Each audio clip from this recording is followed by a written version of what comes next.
की, बोला तेजाजी महाराज की, बोला देवनाथ भगवान की, बोला गोविंद देव जी की।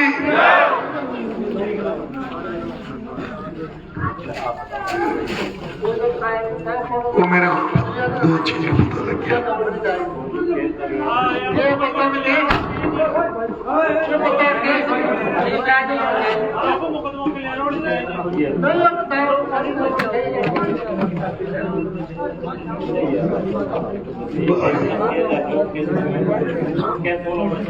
राम राम साहब, मैं 25 तारीख को नॉमिनेशन भरने के बाद प्रचार के लिए जितने भी गांव में गया, सब गांवों में कोई न कोई समस्या खड़ी है। कई जगह बड़ी समस्या, कई जगह छोटी समस्या। कुछ समस्या तो ऐसी है जो हर जगह ही व्यापक है, जो है भ्रष्टाचार। जो सरकारी भ्रष्टाचार है, चाहे वो थाने का हो, चाहे वो तहसील का हो, चाहे वो बिजली घर का हो, चाहे वो पीडब्ल्यूडी का हो, चाहे वो पीएचडी का हो, ये तो हर जगह हर विधानसभा में आपको मिलेगी। लेकिन यहाँ इस विधानसभा में मैंने कुछ ऐसी शिकायतें सामने आई है, ऐसी समस्याएं सामने आई है। जैसे मैं कल जिस एरिया में मैं कल घूम रहा था, यहाँ बिशनपुर की डैम है, यहाँ पे बनास नदी बहती है और उस बनास नदी का पानी जयपुर तक जाता है, अजमेर तक जाता है, दूदू जाता है, दौसा जा रहा है। और देवली उनियारा में सैकड़ों गांव ऐसे हैं जहाँ शुद्ध पानी पीने का नहीं है। दूसरा, यहाँ एक जो बजरी का बने ठार उधर जो मामला था, वहाँ ये मामला है कि बजरी माफिया जो बड़े लोग हैं, करोड़पति अरबपति, उनकी तो डंपर भर भर के जेसीबियां चल रही है, एलएनटियां चल रही है और बजरी वो दिल्ली बंबई बेच रहे हैं। और यहाँ के आम आदमी को, यहाँ के आम व्यक्ति को एक टोली बजरी नहीं मिल रही। और अगर कोई टोली एक बजरी ले भी आए तो उसको चालान पुलिस काट देती है और जब पुलिस थाने में ट्रैक्टर को धर देती है, ज्यादा करे तो पीछे से पट्टे और देती है। उसी तरह से बनेटा के पास में मैं गया तो वहाँ किसान भाई धरना दे के बैठे थे महीनों से, और उनकी मांग ये थी कि जो यहाँ ERCB का प्रोजेक्ट आ रहा है, जो नहर बनेगी, उस नहर में जो जमीनें जा रही है, जो उनके मकान टूट रहे, जो उनके पेड़ कट रहे, उनको मुआवजा नहीं मिला, उसके पहले वो जमीन को लेने की उन्होंने तैयारी कर ली है। और वैसे केवल अभी बनेटा गाँव ही नहीं है, इस तरह के 39 गाँव इस विधानसभा में है जहाँ आने वाले समय में पूर्वी राजस्थान नहर परियोजना की नहरें जाएगी। और उसके बाद अगर मुआवजा शुरू में नहीं दिया तो बाद में तुम्हें ऑफिसों के चक्कर काटने पड़ेंगे, लोगों को चक्कर काटने पड़ेंगे। लेकिन मैं देख रहा हूँ यहाँ आपने कई नेता बनाए अब तक, 70 साल में कई नेता। हरीश मीणा 2 बार रह गया, उसके पहले राजेंद्र गुर्जर जो अभी बीजेपी का कैंडिडेट है वो भी एमएलए रह गया। लेकिन आज दिन तक कोई ये नहीं कह रहा कि इन्होंने कभी भी आकर किसी जनता के लिए धरना दिया हो या जनता की समस्या को दूर करने का प्रयास किया हो। ये सुरेली गांव जो है, वैसे यहाँ कमी ऐसे गांव या सर्व समाज रहता है। मैं देख रहा हूँ यहाँ समाज एक जाति का एक गांव भी है, बड़े बड़े गांव भी है, लेकिन ये सर्व समाज का गांव है सुरेली। और जब मैं सुरेली आ रहा था तो मेरे पास 50 लोगों ने फोन कर दिया कि साहब नल वल रोड सड़क तो छोड़ो, हमारी तो 2 बहुत बड़ी समस्या है। और एक तो ऐसी वाजिब समस्या है, हम चाहते हैं यहाँ का जो नदी में जो बजरी का खनन होता है ये बंद होना चाहिए, क्योंकि अगर ये बजरी का खनन हुआ और ऐसे ही बजरी निकालते रहे तो हमारी वाटर लेवल खत्म हो जाएगी, हमारे कुओं में, हमारे बोरिंगों में पानी पीन जाएगा। इसलिए ये सुरेली गांव पहला गांव है जो ये कह रहा है कि हमारे यहाँ अवैध खनन नहीं होना चाहिए, किसी भी तरह का बजरी का खनन नहीं होना चाहिए। दूसरी, सुरेली गांव के ये युवा साथी लोग कह रहे थे कि यहाँ किसी बजरी के मामले में कुछ लड़कों पे मुकदमा लगा है, कुछ मुकदमा, सरकारी मुकदमा लगा है। यहाँ के लोगों ने हरीश मीणा के पास कई बार चक्कर काटे, कई बार उनको कहने के बावजूद भी उस मुकदमे का कोई हल नहीं निकला, कोई निवारण नहीं निकला।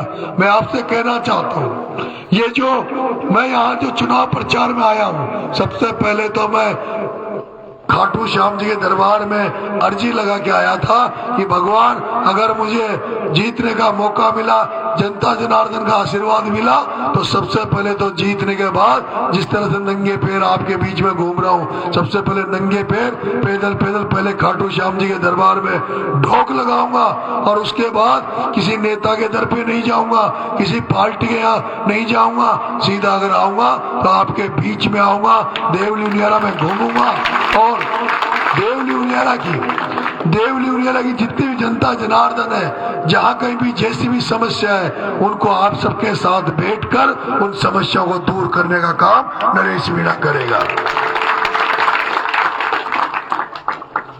जनता से बड़ा कोई नहीं है, जनता से बड़ा कोई नहीं है। अगर जनता ठान ले, जनता इकट्ठी हो जाए, लामबंद हो जाए तो जनता कुछ भी कर सकती है। जब महात्मा गांधी ने अहिंसा के मार्ग पे चलते हुए देश को आजाद करा दिया, अभी आपने एक उदाहरण राजस्थान में देखा होगा किस तरह से कर्नल किरोड़ी लाल जी भैंसला साहब ने अपने समाज को अधिकार दिलाने के लिए, एमबीसी वर्ग को अधिकार दिलाने के लिए किस तरह से आंदोलन किया। वर्ष लग गए लेकिन सरकारों को झुकना पड़ा, सरकारों को बात माननी पड़ी। अगर कोई नेता तुम्हारे साथ आकर तुम सबकी समस्या को लेकर तुम लोगों को इकट्ठा करके अगर एसडीएम के यहाँ बैठ जाए, उस बनास नदी में बैठ जाए, बजरी जहाँ खुद रही है उन डंपर जेसीबीओं के सामने बैठ जाए और वो भी कोई पदाधिकारी हो, कोई राजनीति में ओहदा हो, तो किसी एसडीएम की तो क्या कलेक्टर की औकात नहीं है, मुख्यमंत्री की औकात नहीं है जो वो उसको छेड़ दे।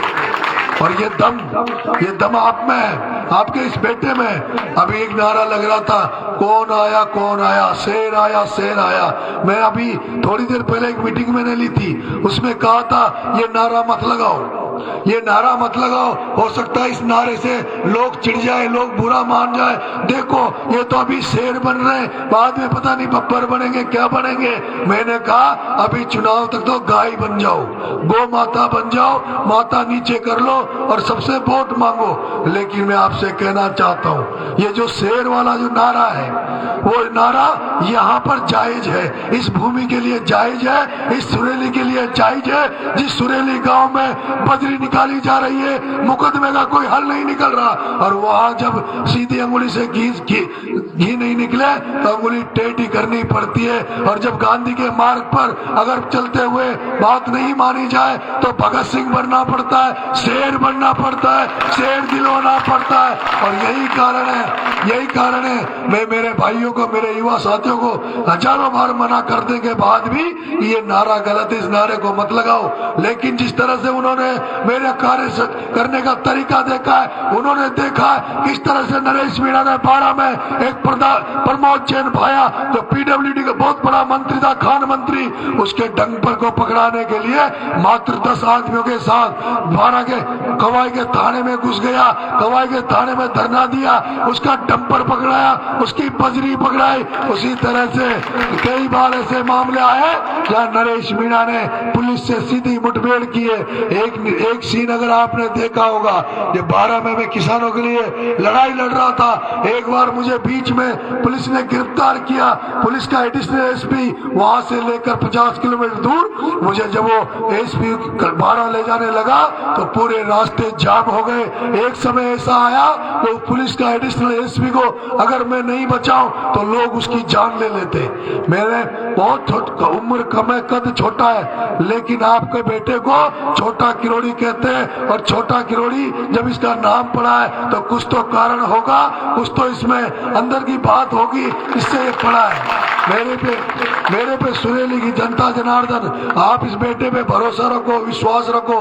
मैं आपसे निवेदन करता हूँ, आप सब जो बुजुर्ग यहाँ बैठे, पटेल यहाँ बैठे, कल आप सबसे मंत्रणा करो और सबसे मंत्रणा करके ये कहो कि हरीश मीणा, ये जो केसी मीणा कांग्रेस का चुनाव लड़ रहा है, ये हरीश मीणा का टिकट है, हरीश मीणा का छोटा भाई है जिसने पैसे लेकर टिकट दिया है, उसको 2 बार आपने चेक कर रखा है। इस राजेंद्र गुर्जर को आपने पहले 2013 में एमएलए बनाकर चेक कर रखा है। वो राजेंद्र गुर्जर जो गुर्जर समाज का सगा नहीं हुआ, वो राजेंद्र गुर्जर जो पार्टी का सगा नहीं हुआ, अरे वो राजेंद्र गुर्जर जिसका भाई पिछली बार कर्नल साहब का बेटा विजय भैंसला जब यहाँ से चुनाव लड़ा तो यही राजेंद्र गुर्जर था जिसने विजय भैंसला को चुनाव हराकर और हरीश मीणा को जिताया। और इस बार और इस बार हरीश मीणा ने एक ऐसा डमी कैंडिडेट कांग्रेस का उतारा है ताकि आराम से राजेंद्र जीत जाए।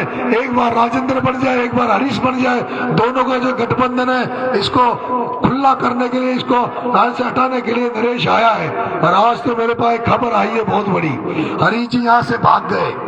हरीश जी जिस दिन से नरेश मीणा देवली उनियारा में घूम रहा है, देवली उनियारा में बोल रहा है, उस दिन से हरीश जी यहाँ से भाग गए, दिल्ली जा बैठे। और आज तो हरीश जी फोन कर रहे हैं और कह रहे हैं कि साहब ये कांग्रेस तो निमट गई, कांग्रेस के पास तो तंत्र नहीं है, अब तो राजेंद्र को वोट दे दो, लेकिन ये नरेश मीणा नहीं बैठना चाहिए। अगर नरेश जीत गया तो ये कांटा खड़ा हो जाएगा देवली उनियारा में, ये नेताओं के लिए कांटा बन जाएगा, उन बेईमानों के लिए कांटा बन जाएगा, उन भ्रष्टाचारी अधिकारियों के लिए कांटा बन जाएगा, और जो बजरी का करोड़ों का धंधा करते हैं उनके लिए कांटा बन जाएगा। ऐसे में मेरे पंच पटेलों, मेरे माताओं, सुरीले के सभी युवा साथियों, ये तय मान लो जिन लोगों से तुम्हारा बेटा लड़ाई लड़ रहा है वो बहुत बड़े हैं। वो ओम बिरला बहुत बड़ा है, प्रमोद जैन भाया बहुत बड़ा था, ये मुरारी लाल बहुत बड़ा है, हरीश मीणा बहुत बड़ा है, लेकिन नरेश मीणा बाबा खाटू श्याम का आशीर्वाद लेके आप सबके आशीर्वाद की दम पर, आप सबकी भावनाओं की दम पर इनसे लड़ रहा है। अभी ये मैं आप ही से उम्मीद करता हूँ कि आप इस बेटे के साथ खड़े होकर इस बेटे को इतनी ताकत दो, इतनी शक्ति दो कि मैं बड़े से बड़े बेईमानों से टकरा सकूं, बड़े से बड़े बेईमानों से मैं लड़ाई लड़ सकूं और उनको नेस्त नाबूद में कर सकूं।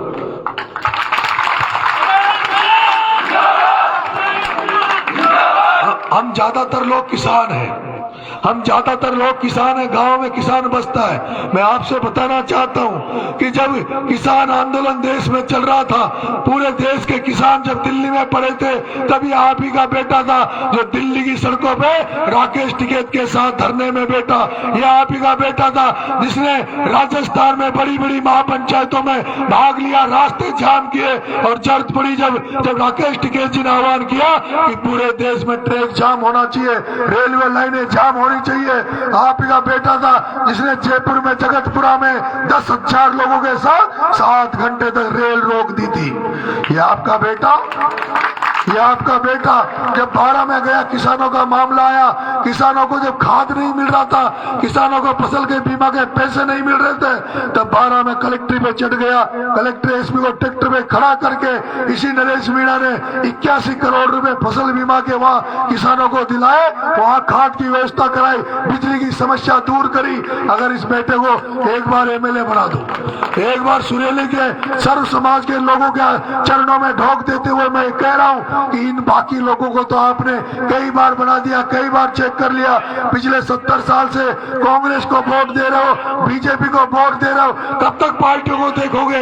एक बार आदमी को देखो, व्यक्ति को देखो, उसके चेहरे को देखो, उसकी भावनाओं को देखो, उसके काम करने के तरीके को देखो, और चेहरे को देख के, आदमी को देखकर वोट दो, तब जाके तो कुछ हो सकता है। नहीं तो कांग्रेस बीजेपी एक बार तू, एक बार मैं, एक बार तू, एक बार मैं, ये तो करते रहेंगे, पैसे खाते रहेंगे, टिकटों को भी पैसे की दम पे देंगे। चेयरमैन बनाओ तो पैसा चाहिए, प्रधान बनाओ तो पैसा चाहिए, और जो पैसा देके बनते हैं, जो पैसा देके बनते हैं वो क्या करते हैं? थानेदार से कहेंगे 1 लाख रुपए बंदी चाहिए, तहसीलदार से कहेंगे 1 लाख रुपए बंदी चाहिए, आईएन जयन से कहेंगे देवली में नौकरी करनी है तो 1-2 लाख की बंदी चाहिए, और वो इनसे बंदी लेते हैं, इनके आगे दबते हैं, अधिकारी कर्मचारियों के आगे दबते हैं। मेरे भाई कई कह रहे थे, भाई साहब आप पटवारियों के खिलाफ बोल रहे हो, आप थानेदारों के खिलाफ बोल रहे हो, आप बिजली के आईएन जयन के खिलाफ बोल रहे हो, ये तो अगर इनके खिलाफ आप इतने ऐसे ही बोलते रहे तो सारे वोटों का नुकसान कर देंगे।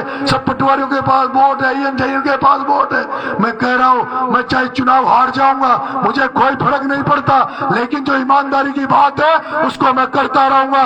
इस देवली उनियारा में, इस देवली उनियारा में, इस देवली उनियारा में अगर आपका बेटा एमएलए बन गया तो कोई चोर अधिकारी कर्मचारी इस देवली उनियारा की धरती पे नौकरी नहीं करेगा। जिसको यहाँ नौकरी करनी होगी, चाहे वो किसी भी पद पे हो, वही करेगा जो ईमानदारी से नौकरी करेगा, सत्यवादी से नौकरी करेगा। अगर किसी ने भ्रष्टाचार किया, अगर मेरे एमएलए बनने के बाद किसी ने रिश्वत खाई, भ्रष्टाचार किया, तो नरेश मीणा दूसरी कार्रवाई तो करेगा सही, एसीबी की कार्रवाई तो करेगा सही, लेकिन एक बार मैं कहना चाहता हूं, अगर कोई कर्मचारी अधिकारी मेरे बनने के बाद भ्रष्टाचार करता हुआ पाया गया तो उसका काला मुंह करके नरेश मीणा गधे पे पंदोरी निकाल देगा। मैं आप सभी लोगों से इसलिए हाथ जोड़ के निवेदन कर रहा हूं, बरसों से आप इनको बना रहा हूं, मुझे केवल 4 साल का मौका दे दो, मात्र 4 साल का। 4 साल में कुछ नहीं हो सकता, 4 साल में सारी जिंदगी तो नहीं निकल जाती। हो सकता है या तो मैं भी फर्जी हो जाऊं, या तो मैं भी हरीश मीणा की तरह हो जाऊं, या तो मैं भी राजेंद्र की तरह हो जाऊं। और अगर मैं हरीश मीणा की तरह हो गया, राजेंद्र की तरह हो गया, तो जब नरेश मीणा कहीं भी तुम्हें मिल जाए, चाहे वो देवली उड़ियारा में मिले, जयपुर में मिले, किसी भी कोने में मिले, तो नरेश मीणा के मंच पर चढ़कर जूती देना, चप्पल देना। लेकिन अगर आपने हो सकता अगर आप मुझे बना दो तो मैं आपको नया बदलाव ला कर दे दूं, यहाँ पर नया राजनीति में चेंज करके दे दूं। ऐसा एमएलए बनूं जो आप भी कहो कि वाकई में हमने इस बार बेटे को एमएलए बनाया जो हमारी सेवा कर रहा है। आप सबको बहुत बहुत धन्यवाद। रात को 12 बज रहे होंगे और आप इतने लेट, रात को 1 बज रहे, और जिस तरह सुनेली सर्व समाज ने आज इस बेटे को आशीर्वाद दिया, इसको भरोसा दिया, विश्वास दिया, उसके लिए बहुत बहुत धन्यवाद। क्या आप मुझे समर्थन देंगे? आप खड़े करके बताइए, क्या आप पार्टी पॉलिटिक्स से ऊपर उठकर इस बेटे को वोट देंगे? मेरा चुनाव चिन्ह क्या है? मेरा चुनाव चिन्ह क्या है? गन्ने में ठोक के दोगे? मेरा चुनाव चिन्ह गन्ना है 6 नंबर पर। 6 नंबर पर सर्व समाज के चरणों में ढोक देते हुए आपके बेटे को वोट दे, समर्थन दे, आशीर्वाद दे। बहुत बहुत धन्यवाद। राम राम साहब।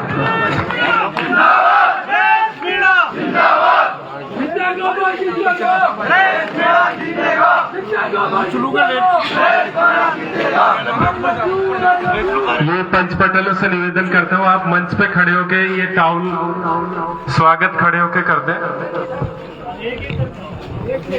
आके कर दे।